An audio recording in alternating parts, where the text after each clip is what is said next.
kemurahan Tuhan. Itulah kuasa Tuhan. 7 ayat 40. Ya. Ya, kita akan berdoa sebelum kita baca firman Allah.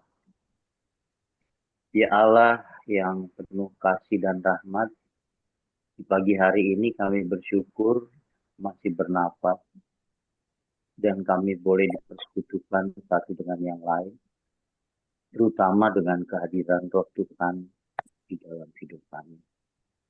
Mohon Tuhan berkenan memberikan kemampuan untuk kami dapat mengenal, mengerti, dan merasakan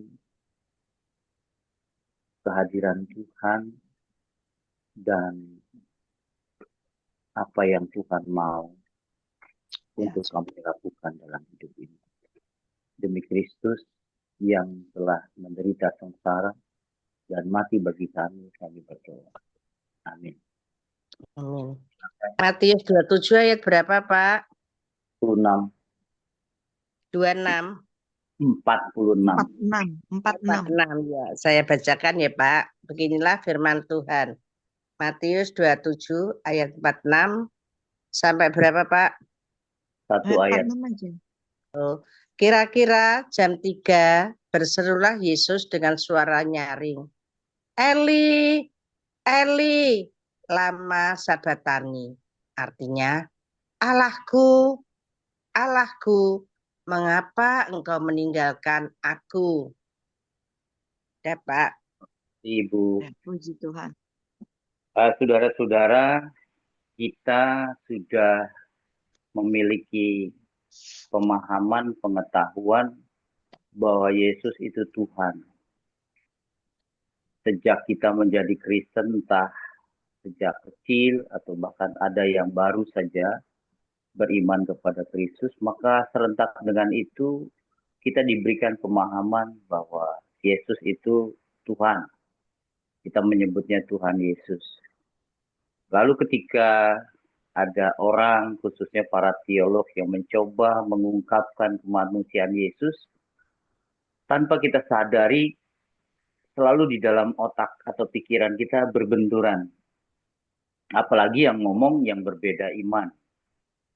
Wah, Isa itu kan nabi, Isa itu kan manusia. Oh ya enggak dong, itu kan Allah juga, itu Tuhan. Cepat sekali reaksi kita. Karena kita memang sudah punya pemahaman sebelumnya bahwa Yesus adalah manusia 100%, Allah 100%, manusia sejati, Allah sejati. Tapi secara jujur saja kita sebagai muridnya, murid Kristus, lebih banyak didominasi pikiran kita oleh keilahiannya saja. Tanpa bisa mencoba menerima dan menyadari bahwa Yesus itu benar-benar manusia. Jadi waktu Allah mengosongkan dirinya, ini dari perspektif Paulus, mengosongkan dirinya menjadi manusia, itu bukan bohong-bohong, beneran manusia. Gitu. Filipi 2 itu ya, ayat yang ke-6, bahwa dalam rupanya sebagai Allah, itu berarti kan sudah sebuah afirmasi bahwa dia adalah Allah, tapi tidak menganggap dirinya Allah. Meskipun sejatinya dia Allah, tapi tidak menganggap dirinya Allah. Bahkan meninggalkan, ekenos itu ya, mengosongkan diri. Berarti dia melepas kealahannya. Ekenos, langsung betul-betul menjadi manusia sejati. Jadi nggak bisa kita katakan bahwa ya dia kan Yesus beda sama kita, dia Tuhan. Enggak, sama. Manusia juga. Dia pernah lapar, dia pernah haus, dia pernah kedinginan, dia nggak punya rumah, tempat tinggal, serigala punya sarang, lobang, gitu ya. Burung punya sarang, dia nggak punya rumah. Selayaknya manusia. Gitu. Bahkan lebih rendah dari manusia pada umumnya. Nggak punya apa-apa. Kalau sekarang kan seperti saya pendeta pasti punya rumah tinggal, pastori yang disediakan oleh gereja, ada gaji, ada tunjangan. Yesus nggak ada itu. Betul-betul manusia yang papa, manusia yang tidak punya apa-apa. Makan pun dikasih. Semuanya dia nggak punya apa. Dan betul-betul manusia. Nah, dari perspektif ini saya ingin mengajak di peristiwa penderitaan Yesus, kita harus sadar sesadarnya, menerima dengan betul-betul menerima bahwa Yesus itu menjadi manusia beneran. Nah, saya ingin mengajak Bapak Ibu Saudara untuk merunut ulang. Kenapa ketika penghakiman di Pilatus, ini kan kita menjelang Jumat Agung, ketika pengadilan Herodes, itu beliau begitu tenang. Kalau kita baca itu kisah dia dalam Lukas 23-24, ketika dibawa ke Pilatus, difitnah, dicaci maki, apalagi dituduh gitu. Meskipun Pilatus mengatakan saya tidak menemukan satu pun kesalahan dia. Bahkan dikirim ke Herodes karena Yesus dari Galilea, Raja Herodes pun tidak menemukan satu pun kesalahan. Tapi Yesus tenang saja ketika ia dijatuhi hukuman, tenang-tenang saja. Bahkan dia berkata, ampunilah mereka sebab mereka tidak tahu apa yang mereka perbuat. Nah, ini saya ingin mengajak Bapak Ibu Saudara di Minggu Sengsara ini ke entry point awalnya itu di Getsemani, Saudara. Kemanusiaan Yesus nampak jelas. Dia ketakutan. Jadi kalau ada kita yang usianya sudah sepuh atau sakit, lalu ada ketakutan mati, nggak usah ditutup-tutupi. Oh, saya mah nggak takut mati. Mati juga masuk surga gitu kan. Pada dasarnya begitu menghadapi penyakit kan kita kepo. Cari rumah sakit, cari dokter. Kita tidak pernah bisa untuk sadar menerima apa sejatinya kita manusia. Selalu ditutupi oleh keyakinan-keyakinan yang kita bangun sendiri agar percaya diri. Tidak bisa nerimo orang Jawa. Bahwa kita manusia yang ketakut. Yesus saja takut. Jelas dicatat oleh Lukas dan juga Matius, Markus. Ketika dia minta ditemani oleh Petrus, Yohanes, dan Yakobus untuk berdoa di Getsemani, itu dia minta ditemani, nggak bisa sendiri. Bahkan ketika dia sendiri ditinggalkan tidur oleh murid-muridnya, dia bilang apa? Hatiku sangat sedih, seperti mau mati rasanya. Jadi kalau saudara-saudara merasa kesepian, merasa sendiri, nggak usah ditolak. Oh, Yesus juga punya perasaan yang sama. Ketika itu, dia ketakutan. Nah, saya pernah tanya sama Tuhan, masa iya sih Tuhan takut mati?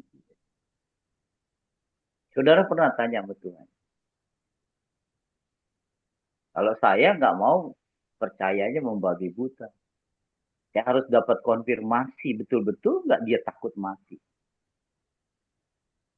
Masa sih seorang Yesus takut mati? Kan kita membangun pikiran, keyakinan, wah Yesus pemberani, my hero. Bahkan para pengikutnya mengharapkan dia menjadi pahlawan, menjadi raja. Nah, kita pun secara sembunyi-sembunyi punya harapan yang sama. Dialah segala-galanya, dialah segala-galanya. Ternyata Yesus ketakutan. Sangat manusiawi. Lalu saya tanya sama Tuhan konfirmasi, memang benar Tuhan takut mati? Dan saya dapat jawaban, dia bilang enggak. Yesus nggak takut mati. Jadi yang Tuhan takutkan apa? Seperti mau mati rasanya. Dan kalimat-kalimat sebelumnya Yesus merasakan takut. Itu dicatat oleh penginjil Markus. Dan Tuhan bilang apa? Yang saya takut itu adalah saya ditinggalkan Allah. Nah ini tema kita ini. Satu-satunya makhluk di dunia yang ditinggalkan Allah cuma namanya Yesus. Betapapun orang berbuat salah, berbuat jahat, nggak pernah ditinggalin Tuhan.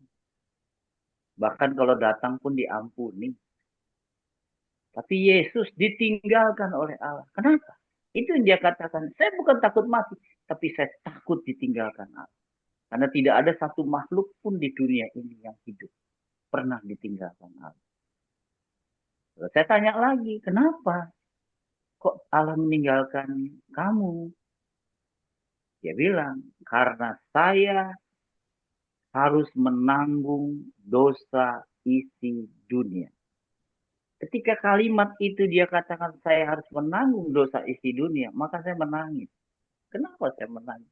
Saya bisa ngebayangkan, karena saya secara personal, kalau saya berbuat salah, berbuat dosa, itu nangis, nyungsep-nyungsep minta ampun sama Tuhan. Baru satu dosa. Sampai sujud di pembaringan saya, minta ampun akan dosa yang saya perbuat. Lah Yesus bukan satu dua dosa. Bukan satu dua orang. Dosa seisi dunia. Dia harus panggul itu. Dia harus pikul. Jadi dosa saudara saya bukan hanya saudara dan saya. Seisi dunia. Bayangkan. Itu harus dipikul sama dia. Harus ditanggung atas dia. Maka itu Yesus menjadi orang yang terkutuk. Jelas Nabi Yesaya menulis dalam firman. Dia terkutuk oleh karena kita. Karena Pilatus dan Herodes tidak menemukan bahwa dia ada satu saja kesalahan, tidak ada. Itu berarti Yesus terkutuk, Yesus ditinggalkan Allah, maka betul-betul satu-satunya manusia yang harus takut itu. Bukan hanya takut, sangat amat takut. Sedih hatiku, seperti mau mati. Berat, saudara cuma bayangkan dalam imajinasi. Berapa dosa yang saudara buat sampai hari ini. Itu hanya satu orang. Yang namanya Ibu Dian Taufik, yang namanya Arya, satu orang. Itu hati kita hancur, menyesali dosa. Ini Yesus menanggung seluruh dunia dosanya. Dan biasanya kita kalau ibadah selesai, pendeta bilang pulanglah dalam sejahtera Tuhan, arahkan hatimu kepadanya dan terimalah berkat Tuhan. Tuhan memberkati dan melindungi engkau. Terus Tuhan menyinari saudara dengan wajah. Jadi saudara tuh tiap hari disinari oleh wajah Tuhan. Yesus enggak, di Golgota enggak disinari. Makanya gelap gulita menutupi tempat itu. Ayat 45. Gelap gulita jam 3 itu. Tuhan tidak menyinari. Tuhan menghadapkan wajahnya kepadamu dan memberi engkau damai. Tuhan menghadapkan. Berarti saudara tidak usah minta berkat. Saudara tidak perlu berharap berkat. Kenapa? Karena sudah diberkati. Amen. Jangan hanya money oriented ya. Wah berkat itu, waduh hidup kelimpahan, kaya raya, punya rumah mewah, mobil, usaha lancar. No. Disertai Tuhan, Tuhan menghadapkan wajahnya kepada, menyinari engkau dengan wajahnya. Itu berkat. Karena Yesus itu terkutuk. Allah memalingkan wajah, meninggalkan dia. Karena dosa saudara dan saya, dosa seisi dunia. Gitu loh. Kenapa Allah tinggalkan dia itu? Bukan karena dia bersalah. Tapi karena dia berani untuk mengambil tanggung jawab itu. Nah, pesan buat kita di satu hari menjelang peringatan kematian Tuhan Yesus itu, saya buat sederhana saja. Apa nggak capek hidupmu, hidup kita ini? Terus begini. Hari ini mengaku, besok bikin dosa lagi. Lusa mengaku, bikin salah lagi. Itu kan sama aja kita menyalibkan Yesus berulang-ulang. Stop dong dengan hidup yang hanya berwacana, spiritualitas semu, kata-kata rohani yang hanya ada di mulut, ayat-ayat yang hanya dihafal di kepala, tapi bukan hidup yang betul-betul diperbarui. Hidup yang benar-benar dirasakan oleh diri kita dan orang lain. Memaknai penderitaan Yesus itu betul-betul dengan penghargaan terhadap pengorbanan. Janganlah jadi cowok matre, cewek matre yang berhubungan sama Tuhan hanya berdasarkan kebutuhan. Butuh rejeki, butuh berkat, butuh sehat. Bisa nggak kita datang hanya berkata, I love Jesus. Saya mencintai engkau. Masih ada 15 menit lagi ya. Saya ingin merefleksikan penderitaan itu, saudara. Betul-betul kita bukan sekedar saleh secara bibir, saleh secara kata-kata, saleh secara kelihatan di dalamnya seperti kubur, kata Yesus. Bau busuk di dalam. Ini berbahaya kekristenan itu. Yang dibangun dengan kesalehan lahiriah, tapi batinnya dia jauh dari Tuhan. Kemarin saya di rumah doa saya di Sukabumi, kumpul 15 pendeta dan calon pendeta vikaris. Saya cuma tanya sama mereka, apa kalian punya kerja hari-hari? Ya, mempersiapkan diri dalam pelayanan. Oke, saya bilang sama mereka, hati-hati. Kamu terlalu sibuk urus ini dan itu. Ingat Marta. Beberapa bulan lalu ya Budian kita diskusi soal itu. Marta begitu kepoh dengan berbagai kegiatan. Salah tidak? Yesus juga perlu minum, perlu makan, perlu ngopi, perlu ngeteh. Tapi Yesus bilang apa? Kamu khawatir tentang banyak perkara. Kamu terlalu sibuk dengan banyak hal. Tetapi Maria telah mengambil bahagian terpenting dalam hidupnya yang tidak akan pernah diambil daripadanya. Saya tanya itu kepada 14 pendeta dan calon pendeta. Satu pun gak ada yang benar jawab. Apakah bagian terpenting dalam hidup Maria yang tidak akan pernah diambil daripada Maria? Supaya nggak terlalu lama, saya yang tanya, saya jawab ya. Supaya saudara terima bersih pagi ini kan masih ngantuk gitu. Bagian terpenting dalam hidup Maria bukan mendengar firman Tuhan, duduk diam di bawah kaki Tuhan, baca Alkitab saat teduh, begitu ya, memuji memuliakan Tuhan tidak, menyembah Tuhan tidak. Bagian terpenting dalam hidup Maria adalah ketika dia ada bersama Yesus. Mungkin kita ada kesibukan dalam pelayanan, tapi bukan bersama Yesus. Yesus ditinggalin sendiri. Kita tes pagi ini. Nanti ya sepanjang hari ini, berapa jam saudara bersama istri atau suami? Berapa banyak waktu yang kau berikan buat anak-anakmu, buat cucumu, buat jemaatmu, dan sebagainya. Tapi berapa banyak waktu saudara bersama Tuhan? Saya mau mengatakan kepada saudara, istri kita hanya bisa masakin kita, tapi dia nggak bisa kasih hidup untuk kita. Suami hanya bisa kasih uang sama kita, tapi dia tidak bisa memberi hidup kepada kita. Yang memberi hidup kepada kita adalah Tuhan.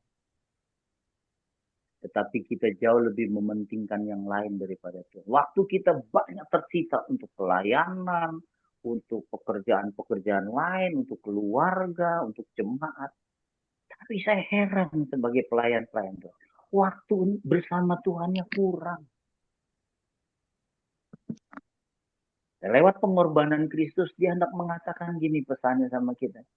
Hei, yang sudah ditebus dosanya, yang sudah disucikan, dikuduskan, apapun istilah saudara-saudara itu, tolong dong beri perhatian untuk selalu membangun relasi hubungan dengan saya.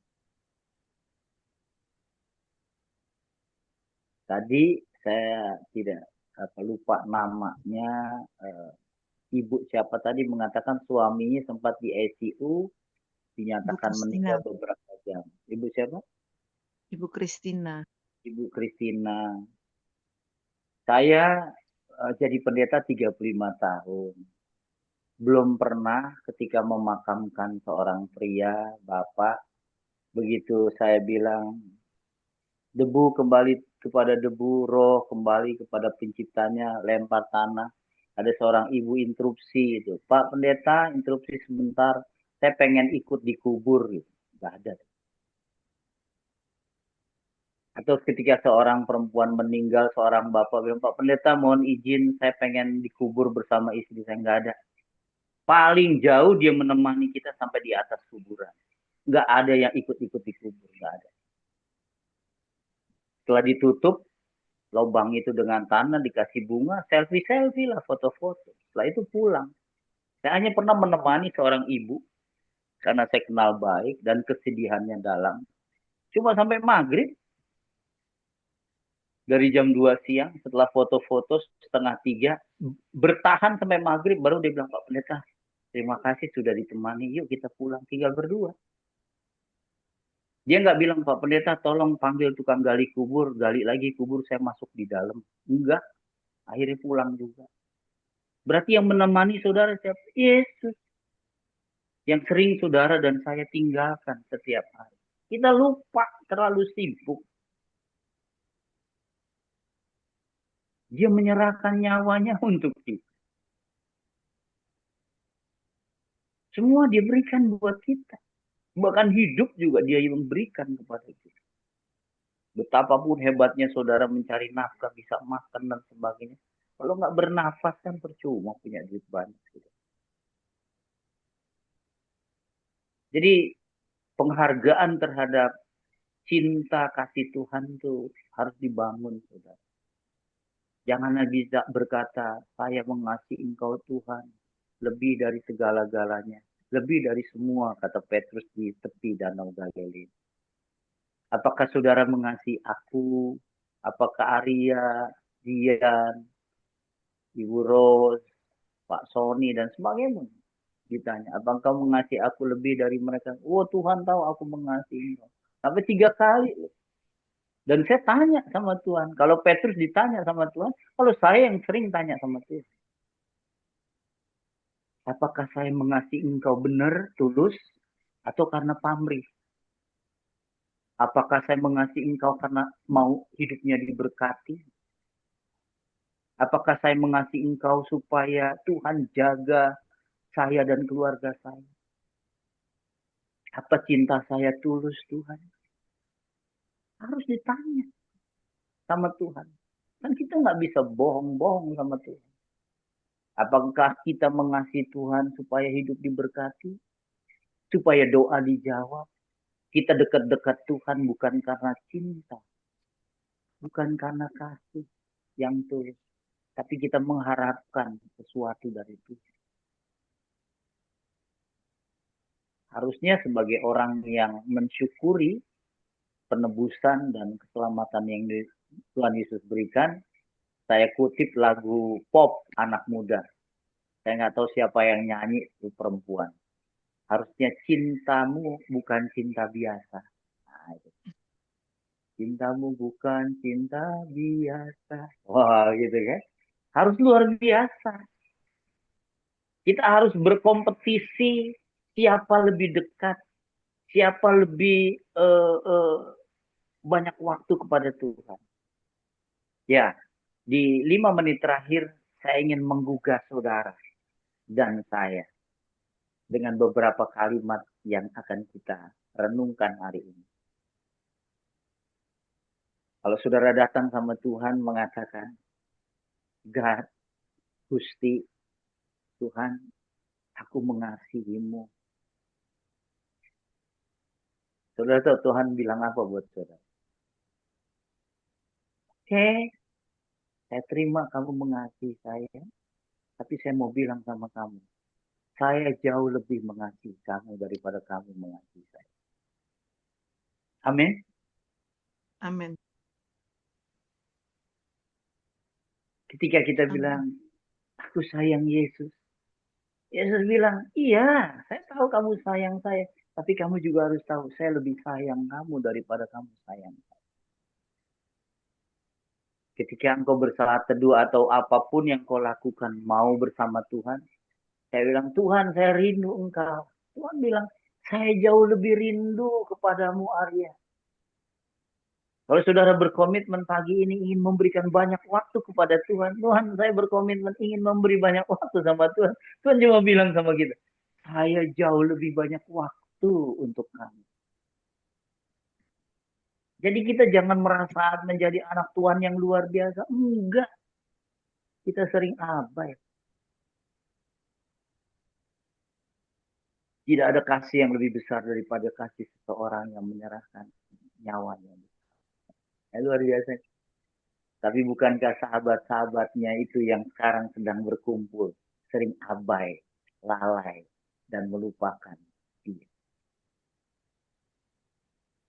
Tuhan bilang, aku sekali-kali tidak pernah membiarkan kamu.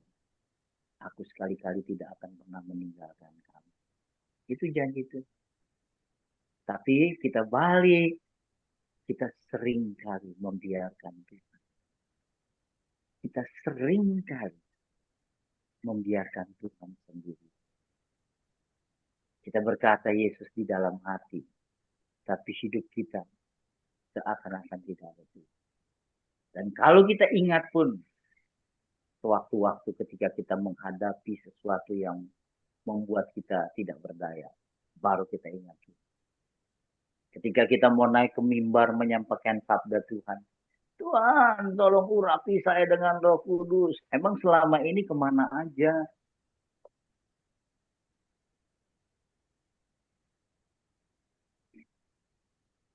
Ingat, di akhir kehidupan kita, ketika tidak ada orang lain, termasuk orang yang paling kita cintai, maka hanya dia yang bersama kita.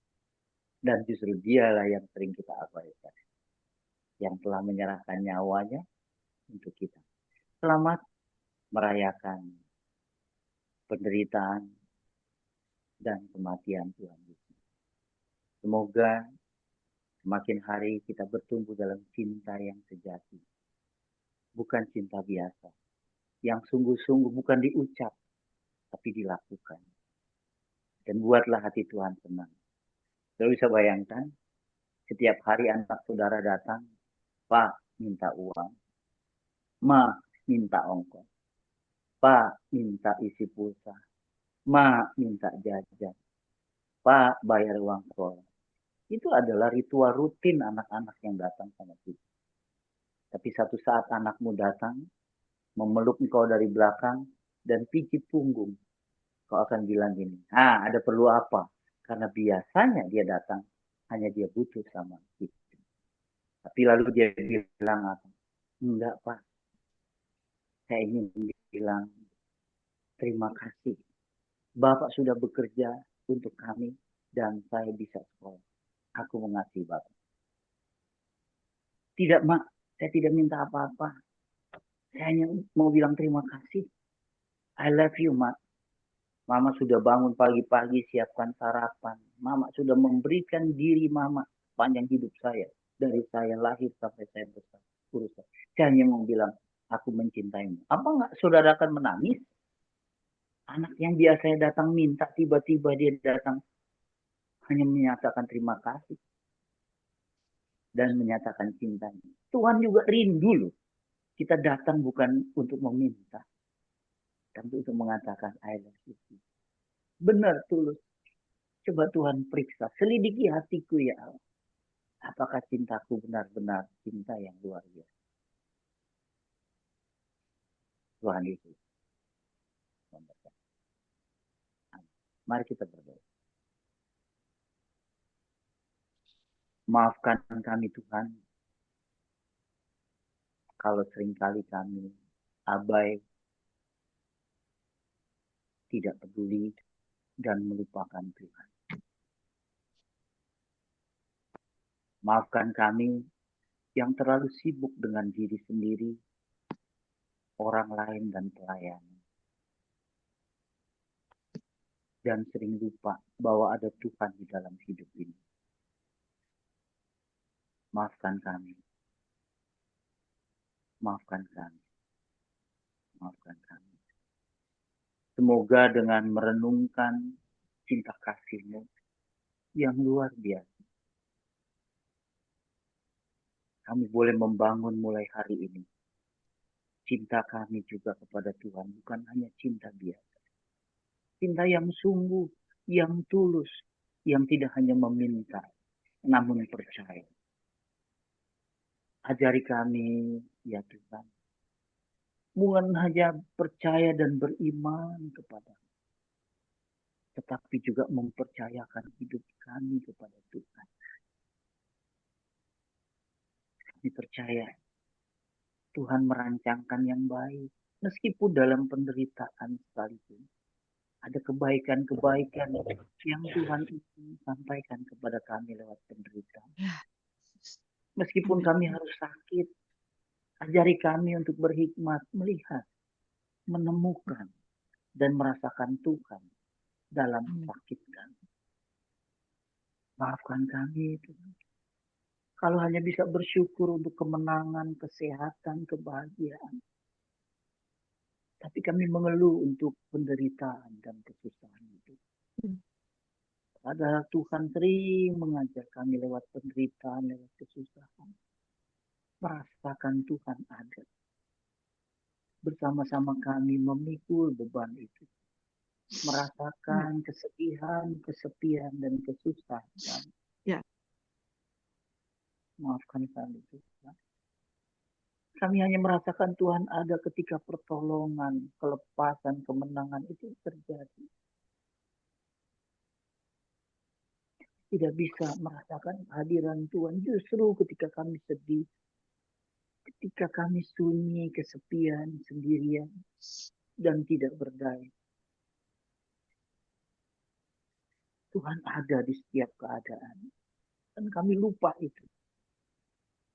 Tuhan ada di setiap situasi yang kami alami. Kami lupa itu. Kami hanya mengharapkan Tuhan untuk kebutuhan kami, memenuhi hawa nafsu kami. Bukan mencintai Tuhan dengan tulus. Terima kasih untuk kesempatan kami selama 6 minggu merenung dan merasakan penderitaan Tuhan selama minggu sebentar dan besok saat hari kemenangan puncak dari penderitaan Tuhan itu. Ajari kami untuk berkata, terima kasih Yesus. Saya mencintai dan mengasihi. Tolong koreksi dan periksa. Ya. Apakah cinta kasih kami tulus kepada Engkau? Tolong Tuhan jawab. Apakah aku sungguh mengasihi Engkau? Terima kasih Tuhan yang baik. Untuk Engkau mau memberkati kami pagi ini dan mendengar doa. Berkati saudara-saudara kami semua untuk masuk dalam labirin kehidupan. Perjalanan iman yang penuh dengan sukacita bersama Tuhan. Amin. Terima kasih Pak Dev Kusuma untuk penyampaiannya. Hari ini kita bicara mengenai poin yang ketiga ya, di mana Yesus berkata, poin keempat, Allahku, Allahku, mengapa engkau meninggalkan aku? Ya, ungkapan yang disuruhkan Yesus menjelang kematiannya itu adalah seperti itu. Ya, sebenarnya ada 7 perkataannya. Yang pertama, ya Bapa, ampunilah mereka. Yang kedua, hari ini juga engkau akan bersama aku di Firdaus. Perkataan yang ketiga, ibu lihatlah anakmu, lihatlah ibumu. Terus baru perkataan keempat, Allahku, Allahku, mengapa engkau meninggalkan aku? Perkataan kelima bahwa aku haus. Yang perkataan keenam sudah selesai atau sudah genap. Dan yang terakhir dia berkata, ya Bapa, ke dalam tanganmu kuserahkan nyawaku. Ini perkataan Yesus di salib ini, waktu dia disalib itu menyatakan keagungan jiwa sang penebus. Ya, dan kebesaran rencana penebusan Allah bagi manusia. Wah, luar biasa ya. Seperti itu. Amin. Haleluya. Ya. Itu perkataan di Matius 27 ayat 4 menunjukkan bahwa dia sedang mengalami pemisahan dari Allah. Sehingga maksudnya pemisahan dari Allah sebagai pengganti kita yang berdosa, orang berdosa ya. Ya, tahap ini adalah tahap di mana kesedihan, penderitaan, dan rasa sakit mencapai puncaknya. Makanya dia berkata seperti itu. Ya. Tuhan, makasih. Oke, Tuhan berkati Pak. Terima kasih untuk firman-Nya, Pak.